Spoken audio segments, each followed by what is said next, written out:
Assalamualaikum. Hello kawan. Balik lagi kita di channel Mudah Saja. Apa khabar semua? Mudah-mudahan baik-baik saja.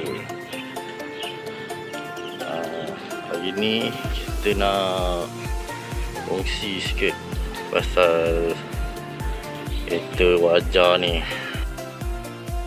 Baru-baru ni dia ada masalah current leaking ni.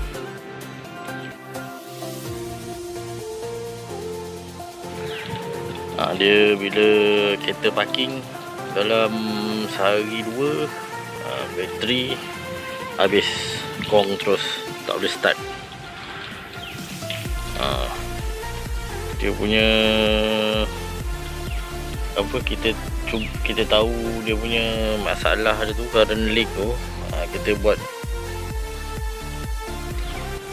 Kita uji dia, kita cabut kepala bateri ni. Lepas tu kita ambil test lamp atau multimeter. Satu dekat terminal ni, ini tadi dah cabut kan. Satu dekat kepala bateri ni. Kalau dia menyala terang, itu menunjukkan memang ada current leak tu kuat dah, api bocor lah.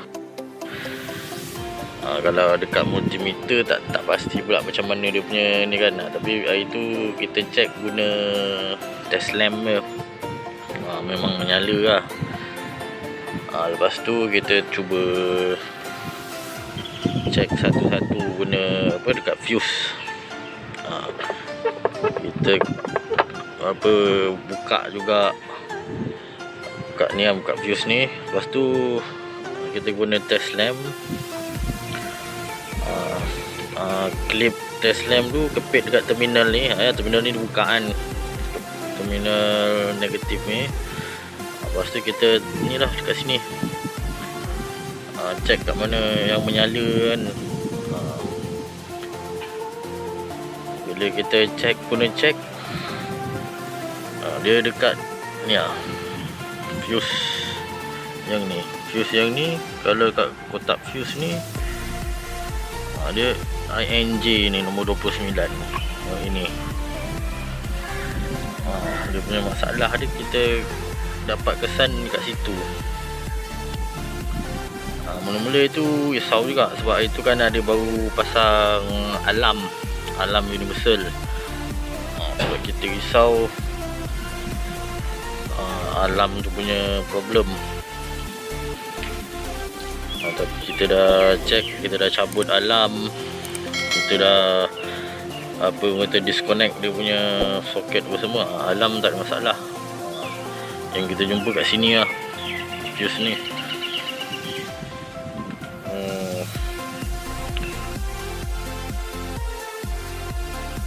Kita ada tengok-tengok jugalah dalam Facebook ke, dalam mana-mana, orang kata forum ke apa kan. Ada yang kata dia berpunca daripada alternator. Kita punya alternator ikutkan kata baru tak baru lah. Ini kita dah tukar itu tahun 2024 bulan 9 kita sedap. Ada orang cakap dia berpunca daripada situ. Ada yang pernah mengalami jugalah, akhirnya dia punya punca current leak dia tu fuse yang ni, fuse INJ ni. Lepas tu kita pun cuba juga tengok macam mana nak uji dia kan, nak pastikan. Tapi dia punya cara nak pastikan dia susah. Nak kena cabut kabel, ada yang kabel dekat alternator tu untuk uji dia kan. Tapi kita tak buat yang tu lah.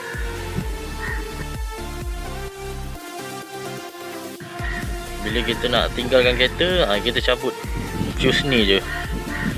Tapi memang dia punya keputusan dia, bila kita cabut, bateri memang okey lah, boleh tahan kata seminggu tinggal pun. Bila kita pasang balik fuse ni, kita start macam biasa, senang je. Tapi kalau kita tak cabut fuse ni, bila kita tinggal kereta kadang tak sampai sejam pun Memang dah tak boleh start langsung lah. Bila bateri ni orang kata tak cukup cas kan, memang sekejap je dia punya tahan bateri tu. Tapi bila kita nak bateri tu nak tahan, kita cabut dah. Fuse ni kita dah cuba juga buka bawah ada, kita nak tengok ada apa kan. Yang kita tak faham tu, fuse ni kaki yang belah sini dia bersambung dengan relay fuse kipas. Kalau kat sini tak nampak ada punya indikator ni, ada kat sini kipas fuse yang ni. Kaki yang sebelah ada ni pula dia bersambung, dia dengan ada kat ni, ada pergi ke wire banyak-banyak ni lah. Kita tak tahu ada ke mana, mungkin ke ECU ke, kita tak pasti lah.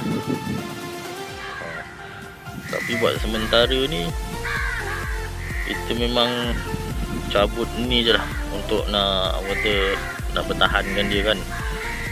Sebab ada juga orang cakap dia punya problem ni memang datang daripada alternator. Dia punya apa nama dia tu, IC dalam alternator tu yang problem. Dia boleh tukar, dia punya ICU boleh repair lah gini alternator ni. Tapi tu kita belum buat lagi lah. Buat masa ni cabut ni je lah, tinggal kereta lama cabut je ni. Itu je lah kot kita punya perkongsian ni.